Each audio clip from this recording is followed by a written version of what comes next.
नमस्कार मित्रांनो, मी शुभम पवार. मित्रांनो, मुख्यमंत्री माझी लाडकी बहीण या योजनेचे ऑनलाईन फॉर्म सुरू आहेत. ॲपमध्ये काही अपडेट झाले, ॲपमध्ये ऑप्शन्समध्ये काही बदल झाले.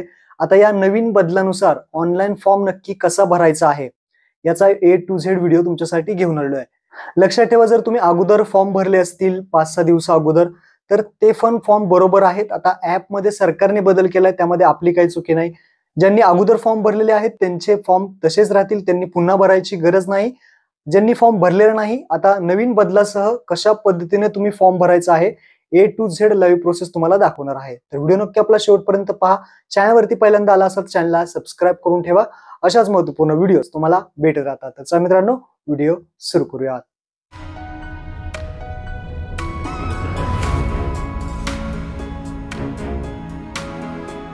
तर मित्रांनो, सर्वात पहिल्यांदा तुमच्या मोबाईलमधून गुगल प्ले स्टोअरवरती या. मी इथे PC मधून जे काही प्ले स्टोअर आहे ओपन केलेलं आहे. गोंधळून जाऊ नका, नाहीतर म्हणाल की फॉर्म PC मध्ये भरता येतो का. तर मी प्ले स्टोअर इथे PC मध्ये ओपन केलेलं आहे. तर प्ले स्टोअरवरती इथे सर्च करा नारी शक्ती दूत ॲप. नारी शक्ती दूत ॲप हे जे आहे ते तुमच्या मोबाईलमध्ये तुम्हाला इन्स्टॉल करायचं आहे. अगोदर जर तुम्ही इन्स्टॉल केलं असेल तर ते अपडेटला येईल, ते अपडेट करा आणि ओपन करा. ओपन केल्यानंतर आता इथे आपण फॉर्म कसा भरायचा ते पाहूयात. आता मी PC मध्ये का दाखवतोय तर व्यवस्थित इथे दिसेल, त्यामुळे PC मध्ये दाखवतोय. इथे नेक्स्ट इथे करा आणि त्यानंतर डन करा. नेक्स्ट केल्यानंतर इथे आपल्याला मोबाईल नंबर विचारेल. तर तुमचा जो काही मोबाईल नंबर आहे तो इथे टाकायचा आहे. त्यानंतर खाली ॲक्सेप्ट टर्म्स काइंड्स कंडिशन या बॉक्सवरती टिक करायचे आणि या सर्व टर्म्स अँड कंडिशन या स्वीकारा ऑप्शन दिसेल तुम्हाला, त्या स्वीकारावरती क्लिक करायचं आहे. जो काही मोबाईल नंबर टाकल्यानंतर लॉग इन बटनावरती क्लिक करा. लॉग इन केल्यानंतर अशा पद्धतीने जो काही OTP आहे तो सेंड केला जाईल, जो मोबाईल नंबर त्यावरती, आणि तो OTP इथे टाकायचा आहे आणि व्हेरीफाय OTPवरती क्लिक करायचं आहे. OTP टाकून व्हेरीफाय केल्यानंतर अशा पद्धतीने इंटरफेस तुम्हाला दिसेल. पहिल्यांदा याला परमिशन द्यायची आहे. अलाव या बटनावरती क्लिक करायचं आहे, हे विसरायचं नाही. अलाव केल्यानंतर प्रोफाईल आपली अपूर्ण आहे, अपडेट करण्यासाठी इथे पहा आपली माहिती भरण्यासाठी येथे क्लिक करावरती क्लिक करायचं आहे. क्लिक केल्यानंतर जे काही आपलं नाव आहे ते नाव पूर्णपणे इथे टाकायचं आहे. जास्त करून इंग्लिशमध्येच इथे फॉर्म भरा. इथे इंग्लिशमध्ये पूर्ण नाव टाका. ईमेल ID असेल तर टाका, नाहीतर सोडून द्या. त्यानंतर तुम्ही कोणत्या जिल्ह्यातून आहात तो जिल्हा इथे सिलेक्ट करा. त्यानंतर तुम्हाला तालुका विचारला जाईल, तुम्ही कोणत्या तालुक्यामधून आहात ते तालुका इथे सिलेक्ट करा. आणि खाली तुम्हाला नारी शक्तीचा जो काही प्रकार आहे तो विचारला जाईल. आता हा नारी शक्तीचा प्रकार तुम्ही कोण आहात हे विचारलं आहे. तर तुम्ही सामान्य महिला आहात का, तुम्ही सेतू केंद्र चालक आहात का, बचत गट अध्यक्ष आहात का, अंगणवाडी सेविका आहात. तुम्ही जे कोणी असाल ते तुम्हाला हा ऑप्शन सिलेक्ट करायचा आहे. समजा एखादी गृहिणी फॉर्म भरत असेल तर गृहिणी सिलेक्ट करा. एखादी सामान्य महिला असेल तर सामान्य महिला सिलेक्ट करा. जे सेतू केंद्र चालक आहे त्यांनी सेतू सिलेक्ट करा आणि जे अंगणवाडी त्यांनी अंगणवाडी सिलेक्ट करा. जे काय असेल ते सिलेक्ट करून अपडेट करा ऑप्शनवरती खाली तुम्हाला क्लिक करायचं आहे. अपडेट करा ऑप्शनवरती क्लिक केल्यानंतर आपली प्रोफाईल अपडेट होईल. आता तुम्ही कोणाचाही फॉर्म भरू शकता आणि कितीही फॉर्म भरू शकता. तुमच्या शेजारच्यांचे, घरातले सगळ्यांचे फॉर्म तुम्ही एकटे इथे भरू शकता. आता तुम्हाला खाली योजनावरती क्लिक करायचं आहे. योजनावरती आल्यानंतर आपलं पहिलं काम करायचं आहे, आपलं जे काही हमीपत्र आहे ते हमीपत्र PDF डाउनलोड करा ऑप्शन दिसेल, ते हमीपत्र डाउनलोड करून घ्यायचं आहे आणि ते तुमच्या गॅलरीमध्ये तुम्हाला दिसेल. या हमीपत्राची तुम्हाला एक प्रिंट काढून ठेवायची आहे. ते आपल्याला आता पुढे लागणार आहे. त्यावरती सर्व टीका करून त्यावरती नाव वगैरे टाकून ते हमीपत्र तयार करून ठेवा. त्यानंतर आता अर्ज करण्यासाठी नारी दूत इथे पहिल्यांदा येते. नारी शक्ती दूत या पहिल्या ऑप्शनवरती आल्यानंतर इथे पहिला ऑप्शन तुम्हाला दिसेल, मुख्यमंत्री माझी लाडकी बहीण योजना. या पहिल्या ऑप्शनवरती तुम्हाला क्लिक करायचं आहे. इथे क्लिक केल्यानंतर इथे लोकेशन विचारलं आहे, पहा लोकेशनचा ॲक्सेस विचारला आहे. तिथे काय करायचं आहे, व्हाईल युझिंग द ॲप हा पहिला ऑप्शन क्लिक करायचं आहे. हे विसरायचं नाही, नाहीतर नंतर तुम्हाला प्रॉब्लेम येईल. त्यानंतर तुम्हाला आता हा फॉर्म भरायचा. पहिलं नाव विचारलं आहे. आता ज्या महिलेचं तुम्ही फॉर्म भरताय त्या महिलेचं पूर्ण नाव आधार कार्डप्रमाणे टाकायचं आहे आणि यांनी इंग्लिशमध्ये जास्त करून फॉर्म भरा.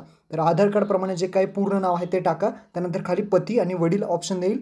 ज्या व्यक्तीचं लग्न झालेलं आहे त्यांनी पती निवडा आणि पतीचं पूर्ण नाव इथे टाकून घ्या.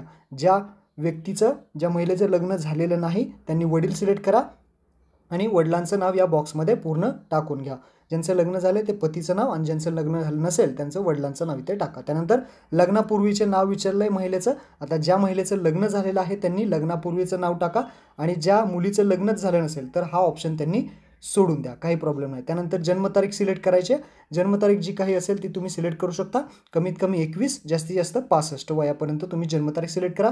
जे काही वय आहे ते तुम्हाला इथे दाखवलं जाईल. त्यानंतर आता भरपूर जणांना विचारत होते इथं पत्ता कुठला टाकायचा, ते त्यांनी बदल करण्यात आलेला आहे, ज्यामध्ये आधार कार्डवरचा सर्व पत्ता आणि आधार कार्डची माहिती द्यायची आहे. आता इथे खाली विचारलं आहे अर्जदाराचा संपूर्ण पत्ता टाका आधार कार्डप्रमाणे. तर जो काही पत्ता आहे तो इथे कुठे शेजारी वगैरे काही खूण असेल ते इथे टाका पत्त्यामध्ये. त्यानंतर जिल्हा विचारला आहे, आधार कार्डवरती जो काही जिल्हा असेल तो जिल्हा इथे सिलेक्ट करा. त्यानंतर तालुका विचारला जाईल, आधार कार्डवरती जो काही तालुका आहे तो तालुका सिलेक्ट करा. त्यानंतर खाली तुम्हाला गाव किंवा शहर विचारलं जाईल, तुमचं गाव किंवा शहर जे आहे ते तिथे टाकायचं आहे. त्यानंतर ग्रामपंचायत असेल, नगरपंचायत असेल, नगरपालिका असेल, तुमचं जे काही असेल ते आधार कार्डप्रमाणे टाकायचं आहे. त्यानंतर तुम्हाला इथे विचारलं जाईल पिनकोड, आधार कार्डवरती जो पिनकोड आहे तो टाका. त्यानंतर मोबाईल क्रमांक विचारला आहे, इथे मोबाईल नंबर, ज्या महिलेचा फॉर्म भरताय त्या महिलेचा मोबाईल नंबर इथे टाकायचा आहे.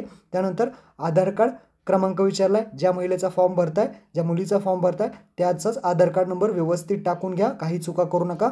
त्यानंतर इथे विचारलं आहे की आपण आर्थिक ज्या काही योजना आहेत सरकारच्या त्याचा कोणाचा लाभ घेत आहात का. जर तुम्हाला कोठेही 500 रुपये, 1000 रुपये, 1500 रुपये जे काही पेन्शन मिळते त्याचा तुम्ही लाभ घेता का, सरकारकडून तुम्हाला काही पेन्शन भेटत असेल तर होय करा, आणि जे काही पैसे आहेत ते तुम्ही इथे टाका किती मिळते. पण जर तुम्ही 1500 वगैरे असेल तर तुम्ही इथे फॉर्म भरू शकत नाही. 500, 1000 असेल तर तुम्ही फॉर्म भरू शकता. नसेल तुम्हाला कोणताही लाभ भेटेल तर नाही ऑप्शनवरती क्लिक करा, मला कोणतेही पैसे भेटत नाही. त्यानंतर खाली वैवाहिक स्थिती सिलेक्ट करा. वैवाहिक स्थितीमध्ये अविवाहित असेल, विवाहित असेल, विधवा असेल, घटस्फोटित असेल, परित्यक्त्या असेल, जे कोणी महिला आहे त्या महिलेला विचारा तुमची वैवाहिक स्थिती काय आहे आणि त्यानुसार ही वैवाहिक स्थिती सिलेक्ट करा. विवाहित असेल, अविवाहित असेल, विधवा, ते सिलेक्ट केल्यानंतर खाली तुम्हाला विचारलं आहे की महिला परराज्यात आहे का, जन्म परराज्यात झाला आहे. ज्या महिलेचा जन्म परराज्यात झाला असेल त्यांनी इथे होय करून ते परराज्य सिलेक्ट करा, राज्य दुसरं सिलेक्ट करा. आणि जर महाराष्ट्रामध्येच झाला असेल तर नाही ऑप्शन सिलेक्ट करा. आता खाली अर्जदार खाते असल्याचा बँकेचा तपशील द्यायचा आहे, म्हणजे बँकेचे डिटेल्स द्यायचे आहेत. बँकेचं नाव टाकायचं आहे, bank of Maharashtra, bank of India, bank of जे काही असेल, राष्ट्रीयकृत बँक, आणि पोस्टाची वापरत असाल तर IPPF बँक, अशी कोणतीही बँक तुम्ही टाकू शकता. बँकेचं नाव टाका. त्यानंतर जे काही तुमचं नाव आहे, खातेधारकाचं नाव म्हणजे तुमचं नाव टाकायचं आहे, पूर्ण व्यवस्थित टाका. बँकेच्या अकाउंटला जे नाव आहे तेच टाका. त्यानंतर बँक खाते क्रमांक म्हणजे बँकेचा अकाउंट नंबर व्यवस्थित टाकून घ्या, आणि IFSC कोड, सर्व माहिती बँकेच्या पासबुकवरती असेल तर इथे व्यवस्थित टाकून घ्यायची. त्यानंतर तुम्हाला विचारलं जाईल तुमचं जे काही आधार कार्ड आहे ते बँकेला लिंक आहे का, तर होय ऑप्शनवरती क्लिक करायचं आहे. आता आपल्याला खाली डॉक्युमेंट्स विचारलेत. आता काय कोणकोणते डॉक्युमेंट्स अपलोड करायचे ते नीट शेवटपर्यंत व्हिडिओ पहा. आपण जाऊयात आता मोबाईलच्या स्क्रीनवरती. त्यानंतर आता डॉक्युमेंट्स नवीन पद्धतीने आता अपलोड करायचे आहेत. कशा अपलोड करायचे आहेत, हा नवीन बदल जे आहे ते करण्यात आलेला आहे. तर आता काय आहे, आधार कार्ड तुम्ही फ्रंट साईड आणि बॅक साईड दोन्ही साईडच्या फोटो अपलोड करायचे आहेत. आता तुम्ही म्हणाल एकत्र फोटो कसा अपलोड करू, तर त्याची जी काही लिंक आहे मी तुम्हाला दिली आहे, तिथे जाऊन तुम्ही आधार कार्डची front side back side upload करून एक फोटो तयार करू शकता आणि तो इथे आधार कार्डमध्ये अपलोड करा. त्यानंतर तुम्हाला इथे डोमासाईल अपलोड करायचं आहे सेकंड नंबरला, किंवा डोमासाईल नसेल तर तुम्ही जन्म प्रमाण नसेल तर शाळा सोडल्याचा दाखला किंवा रेशन कार्ड किंवा मतदान कार्ड, हा 15 वर्षापूर्वीचा इथे पुरावा तुम्हाला अपलोड करायचा आहे. त्यानंतर 3 नंबरला तुम्हाला उत्पन्न प्रमाणपत्र, आणि उत्पन्न प्रमाणपत्र म्हणजे इन्कम सर्टिफिकेट नसेल तर पिवळे किंवा केसरी रेशन कार्ड तुम्ही अपलोड करू शकता. तर हे झाल्यानंतर तुम्हाला अर्जदाराचं हमीपत्र, आता हमीपत्राची जे काही नवीन हमीपत्र आलेलं आहे त्याची लिंक तुम्हाला डिस्क्रिप्शन मध्ये दिलेली आहे. हमीपत्रामध्ये तुमचं नाव टाकायचं आहे, जिथे राहताय ते टाकायचं आहे. नाव टाकून तुम्हाला त्यामध्ये सही करायची आहे, तारीख वगैरे टाकून तुम्हाला अर्जदाराचं हमीपत्र, जे काही महिला किंवा मुलगीचं असेल ते हमीपत्र अपलोड करायचं आहे. बँक पासबुक अपलोड केलं नाही तरी चालेल, तर बँक पासबुक ऑप्शनल आहे, कारण तुम्हाला आधार कार्डने पैसे येणार आहेत. बँक पासबुकला स्टार मार्क नाहीये, म्हणजे अपलोड केलं नाही तरी चालेल, पण असेल बँक पासबुक तर अपलोड करा. त्यानंतर महिलेचा जन्म बाहेरच्या स्टेटमध्ये झाला असेल तर पतीचे कागदपत्र, जे काही डोमासाईल असेल, जन्म दाखला असेल तर पतीचा इथे बाहेरच्या राज्यात जन्म झाला असेल तर अपलोड करा, नाहीतर इथे काही अपलोड करायची गरज नाही. शेवटचे जे काही 2 ऑप्शन आहेत ते मॅन्डेटरी नाहीत, ही गोष्ट लक्षात ठेवा. तर अशा पद्धतीने हे करायचंय. तर एक मी आधार कार्ड इथे अपलोड करून घेतलेला आहे. तसेच मी आता 15 वर्षापूर्वीचा जो काही पुरावा आहे तो सेकंड नंबरला इथे टाकलेला आहे. इथे 3 नंबरला तुम्ही इन्कम सर्टिफिकेट किंवा पिवळे किंवा केशरी रेशन कार्ड यापैकी तुम्ही इथे अपलोड करू शकता. हमीपत्र डिस्क्रिप्शन मध्ये दिलेले, त्यावरती सही करून त्याचा फोटो काढा, अपलोड करा. हे डॉक्युमेंट तुम्ही ओरिजिनल सुद्धा अपलोड करू शकता किंवा त्याची झेरॉक्स सुद्धा अपलोड करू शकता. हे डॉक्युमेंट 1 MB पर्यंत तुम्हाला अपलोड करायचे आहेत. हे सर्व डॉक्युमेंट अपलोड केल्यानंतर अर्जदार फोटो यावरती क्लिक करा, आणि जो काही लाईव्ह फोटो तुम्हाला घ्यायचा आहे, इथे भरपूर जण चुका करतात, तर इथे जो काही महिला आहे त्या महिलेचा लाईव्ह फोटो घ्या आणि ओके करा. क्लिक केल्यानंतर इथे ओकेचं बटन खाली दिसेल, त्या खुणावरती क्लिक करा. अशा पद्धतीने फोटो अपलोड होईल. त्यानंतर इथे जे काही हमीपत्र आहे ते हमीपत्राचं क्लिक करा आणि इथे द्यायचं आहे. त्यानंतर खाली जतन करा, माहिती जतन करा ऑप्शनवरती क्लिक करायचं आहे. क्लिक केल्यानंतर अशा पद्धतीने जी काही माहिती तुम्ही भरलेली आहे ती सर्व माहिती तुम्हाला इथे दिसेल. एकदा सगळी माहिती चेक करून घ्या आणि खाली तुम्हाला फॉर्म सबमिट करायचा एक ऑप्शन दिसेल. त्या फॉर्म सबमिट वरती क्लिक करा. रेशन कार्ड वापरत असाल, मतदान कार्ड इथे अपलोड करत असाल किंवा आधार कार्ड अपलोड करत असाल तर फ्रंट साइड आणि बॅक साइड दोन्ही अपलोड करायचे. ते एकत्र करण्याची लिंक तुम्हाला दिलेली आहे. तुम्ही एकत्र सुद्धा ते एका फोटोमध्ये करू शकता. त्यानंतर इथे सबमिट केल्यानंतर ओटीपी येईल. ओटीपी आलेला आहे मोबाईलवरती, तो इथे ओटीपी टाकायचा आहे आणि खाली व्हेरीफाय ओटीपी वरती क्लिक करायचं आहे. तर इथे आपण ओटीपी टाकून घेऊयात. ओटीपी इथे टाकला की व्हेरीफाय होईल आणि आपला जो फॉर्म आहे तो इथे सबमिट झालेला आहे. सर्व्हे हॅज बीन व्हेरीफाईड झाला. इथे तुम्ही अशा पद्धतीने अर्ज केलेला आहे तो इथे चेक करू शकता. आता जे काही स्टेटस आहे पेंडिंग आहे. काही दिवसाने हा फॉर्म चेक केला जाईल. डॉक्युमेंट्स बरोबर असतील तर तुमचा फॉर्म अप्रुव्हल मध्ये जाणार आहे. होम पेज वरती येऊन तुम्ही केलेले अर्ज यामध्ये जाऊन ज्या फॉर्मचे जे आहे ते स्टेटस सुद्धा चेक करू शकता. यानंतर हा जो फॉर्म आहे तो कुठेही जमा करायची गरज नाही. याचे काही आदेश आलेले नाहीत. फक्त ऑनलाईन फॉर्म भरायचा आहे. महत्वपूर्ण हा व्हिडिओ होता. यामध्ये जर काही अपडेट आलं तर व्हिडिओ नक्की तुम्हाला कळवला जाईल. धन्यवाद. जय हिंद, जय महाराष्ट्र.